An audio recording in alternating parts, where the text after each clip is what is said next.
اور اب دن بہ دن ان کی صحت گرتی جا رہی تھی۔ ایک دن میرے دیور نے اماں سے کہا وہ شادی کرنا چاہتا ہے تایا کہ اس کی بیوی آئے اور گھر میں ایک مزید عورت کی کمی بھی پوری ہو۔ میری ساس نہ کچھ کہے میرے دیور کی شادی پر راضی ہو گئی اور دن رات اس کی شادی کی تیاریوں میں لگا دی۔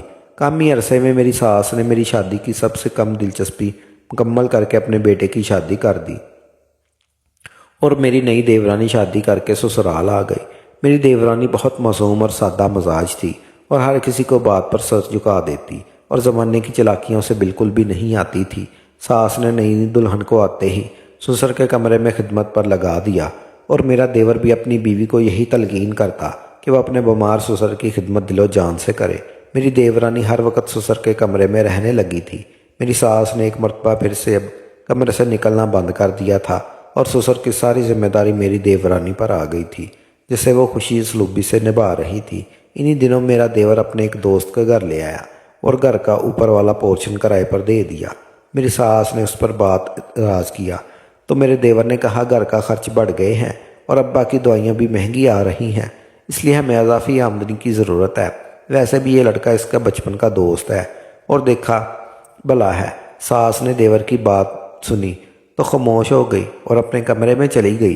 دوسرے دن میرے دیور نے مجھے کمرے میں آ کر بتایا کہ اس کا یہ دوست پہلی مرتبہ گھر سے دور آیا ہے، اس لیے کھانا پکانا نہیں جانتا، اب سے اس کا کھانا بھی ہمیں بنا کر دیں گے۔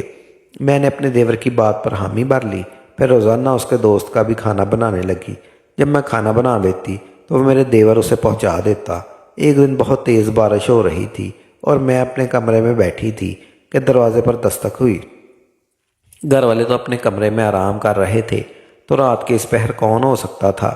میں نے اٹھ کے ہمت دکھاتے ہوئے دروازہ کھول دیا تو سامنے میرا دیور کا وہی دوست کھڑا تھا جو اوپر والے حصے میں رہ رہا تھا۔ اتنی تیز بارش اور ٹھنڈ میں وہ مکمل بھیگ چکا تھا اور جلدی جلدی معذرت کرتا ہوا اپنے کمرے کی طرف چلا گیا۔ پیچھے کھڑی میں اس کے دل میں ہمدردی کے جذبات لیے فوراً کچن کی جانب بڑھی اور چائے بنا کر اس کے لیے جانے لگی۔ اتنی ٹھنڈ میں ایک انسان کے لیے میرے دل میں ہمدردی اور احساس کے جذبات پیدا ہونا فطری تھا۔ چائے لے کر اوپر والے پورشن میں گئی تو سامنے ہی وہ اپنے گیلے کپڑے سکھانے کی کوشش کر رہا تھا۔ مجھے آتا دیکھ کر ایک لمحے کے لیے وہ ٹھٹک گیا، قدم تو میرے بھی ڈگمگائے، لیکن میں پورے اعتماد سے آگے بڑھی اور چائے اس کے سامنے پیش کی۔ میرے ہاتھ میں چائے دیکھ کر اسے اتنے شکر امید لہجے میں کہا۔ اس وقت چائے کی سخت طلب ہو رہی تھی۔ میں بھی چائے دے کر جلدی سے نیچے آ گئی کہ کہیں کوئی دیکھ نہ لے، اور پھر اس دن کے بعد میں اس لڑکے کے گیرداری طور پر بہت سوچنے لگی تھی، کیونکہ وہ شکل و صورت سے میرے مرحوم شوہر سے کہیں زیادہ اچھا اور پرکشش تھا۔ میں اکثر ہی اس کے لیے کچھ نہ کچھ بنا کر اوپر لے جانے لگی اور یوں ہمارے درمیان اجنبیت کی دیواریں گر کر بے تکلفی بڑھنے لگی۔ ادھر میری ساس کا وہی رویہ تھا، کمرے میں بند رہنا، جبکہ میری دیورانی سسر کی خدمتوں میں مشغول رہتی۔ دوسری طرف میرے دیور کے انداز و طور بھی اسے بدلتے جا رہے تھے، نہ جانے کہ وہ اب اپنی بیوی سے ناراض رہنے لگا تھا۔ ایک رات جب میں اٹھ کر اپنے دیور کے دوست کو ملنے گئی تو ہم دونوں بیٹھے باتیں کر رہے تھے۔ اچانک میری دیورانی وہیں پر آ گئی۔ اسے دیکھ کر میں اور لڑکا دونوں ہی گھبرا گئے۔ وہ لڑکا فوراً سے پہلے اپنے کمرے میں چلا گیا، وہیں رہ گئی۔ میری دیورانی نے افسوس کا اظہار کرتے ہوئے کہا وہ سسر کے میلے کپڑے دھو کر سکھانے آئی تھی، لیکن یہ سب دیکھ کر اسے افسوس ہوا۔ میں نے آگے بڑھ کر دیورانی کے پیر پکڑ لیے، وہ یہ بات کسی کو نہ بتائے، ورنہ میں کہاں جاؤں گی، اس دنیا میں میرا کوئی ہے ہی نہیں۔ میری دیورانی نے مجھے ایک چانس اور دیا اور وہ چلی گئی۔ اس دن کے بعد میں محتاط ہو گئی، لیکن اب بھی اپنے دیور کے دوست سے رابطہ ختم نہیں کیا۔ اب یہ میرے بس میں نہیں تھا۔ میں اسے محبت کرتی تھی اور ہمیشہ ملتے رہنا چاہتی تھی، بلکہ اس نے مجھ سے وعدہ کیا تھا کہ وہ مجھ سے شادی کرے گا، مجھے یہاں سے لے جائے گا۔ بس کچھ دنوں کی بات ہے، مگر اب مجھے اپنی دیورانی کی طرف سے ڈر لگا رہتا اور کسی طور پر بھی یقین نہیں آتا۔ ایک دن میرا سسر سے باہر رہا تو میری دیورانی نے مجھے بلایا اور کہا آج خراب ہے، میں آ کر دیکھ لوں۔ جب کمرے میں گئی تو مجھے واقعی بہت بیمار لگ رہے تھے اور لگتا تھا کہ آج وہ نہیں بچنے والے۔ میری دیورانی نے مزید کہا وہ اسے کو بلا رہے تاکہ وہ آج ان کے پاس رہے۔ میں نے حامی بھر لی اور سسر کے کمرے سے نکل کر ساس کے کمرے کی طرف جانے لگی، لیکن نہ جانے میرے دل میں اس وقت کیا خیال آیا کہ میں وہیں سے مڑ کر اپنے کمرے میں چلی آئی اور فوراً کمبل اوڑھ کر سو گئی۔ کچھ ہی دیر بعد میرے دیور کی قدموں کی آواز آئی۔ یقیناً وہ گھر واپس آ چکا تھا۔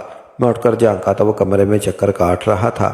مجھے آتا دیکھ کر اس نے اپنی بیوی کے بارے میں پوچھا تو میں نے دل میں سوچا یہی موقع ہے، لوہا گرم ہے، وار کر دینا چاہیے۔ میں نے اسے کہا جانتے ہیں سارا دن وہ نہ جانے اس کی کیا حرکات ہے۔ میرے دیور کے دل میں پہلے ہی بیوی کے لیے بدگمانی ٹپک رہی تھی۔ میری باتوں نے جلدی ٹیل کا کام کیا۔ وہ فوراً وہاں سے نکل کر اپنے باپ کے کمرے کی جانب گیا، لیکن اندر نہ جانے آسمان پھوٹ پڑا جب دیور نے دیکھا کہ زمین پر گرا ہوا ہے اور اس کی بیوی اس کے باپ کے اوپر جھکی ہوئی ہے۔ اس منظر کو میرے دیور کے ذہن نہ جانے کیا سمجھ گئے، قبول نہ کیا، اور میری باتوں کا بھی اثر تھا۔ وہ دوڑ کر اپنی بیوی کی طرف بڑھا اور اسے اپنے باپ پر دھکیل دیا۔ میرے دیور نے اپنی بیوی کو مارنا پیٹنا شروع کر دیا۔ میں ایک کونے میں کھڑی یہ سارا منظر دیکھ رہی تھی۔ شور شرابے کی بات سن کر میں بھی وہاں سے چلی آئی اور دیور کو روکنے لگی۔ وہ روکنے والا نہیں تھا۔ اس نے آؤ تاؤ نہ دیکھا، اپنی بیوی کو کھڑے کھڑے طلاق دے دی۔ یہ سب اتنا اچانک ہوا، کوئی سمجھ نہیں سکا، لیکن میرے دیور کی بیوی اب بھی رسوائیاں پیش کر رہی تھی اور میری طرف امید بھری نظروں سے دیکھتے اس نے کہا میں انہیں لوگوں کو بتاؤں گی کہ سسر کی موت کے قریب تھی، اس لیے میں نے ساس کو بلانے بھیجا، لیکن جب میں واپس نہیں آئی تو وہ سسر کو اٹھانے کی کوشش کرنے لگی، جس کے نتیجے میں وہ وہیں گر گئے۔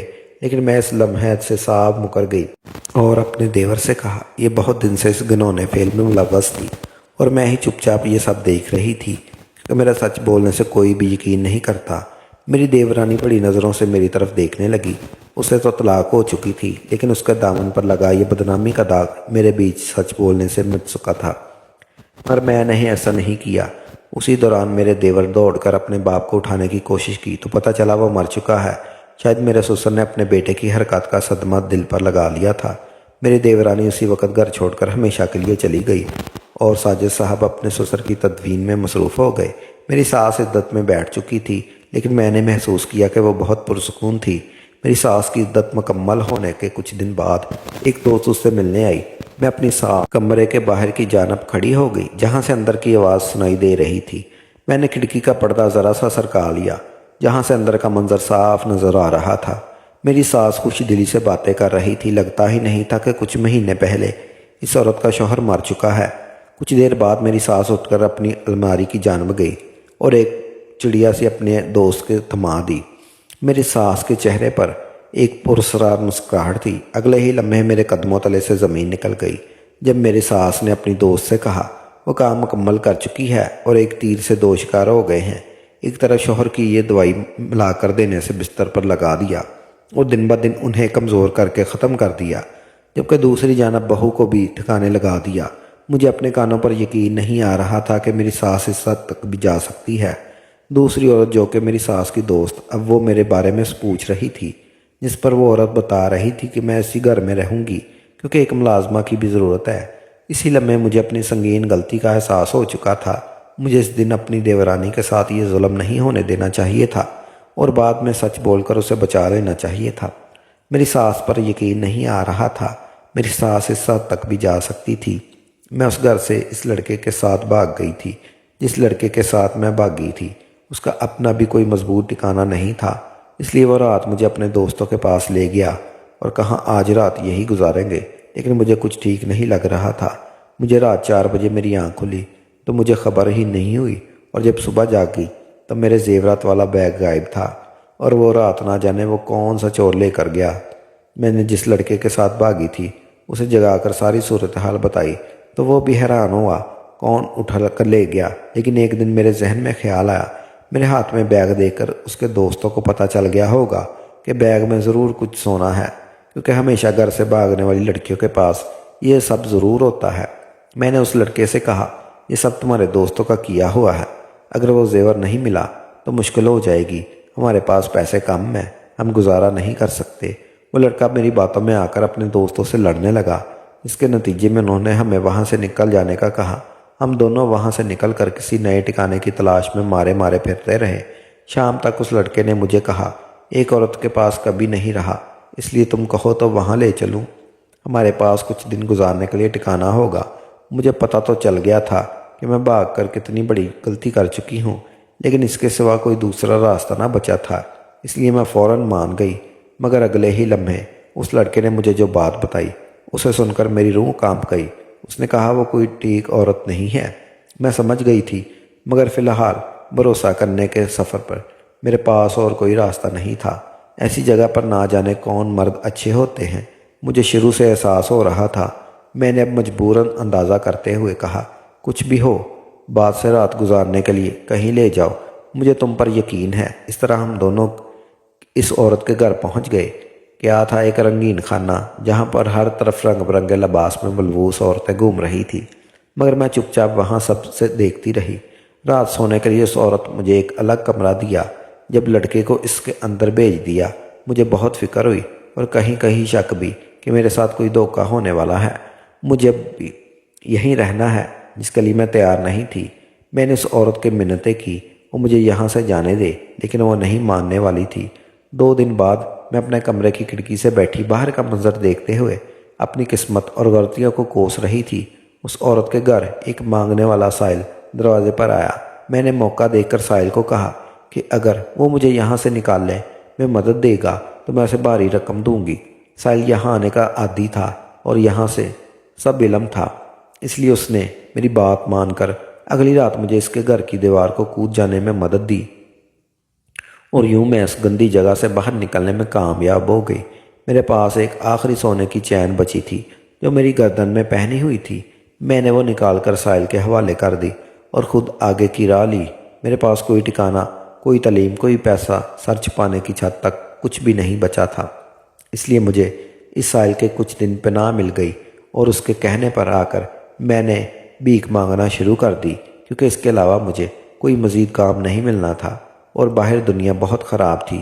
مجھے کبھی کبھی شروع سے احساس ہوتا کہ یہ سب میرے اس گناہ کی سزا ہے جو میں نے اپنی دیورانی اور مرحوم سسر کے خلاف جھوٹ بول کر کی، مگر میں پھر بھی خوش قسمت تھی کہ مجھے اپنی سچائی میں کچھ کہنے کا موقع اور معافی مانگنے کا موقع دنیا میں ہی میسر آ گیا تھا۔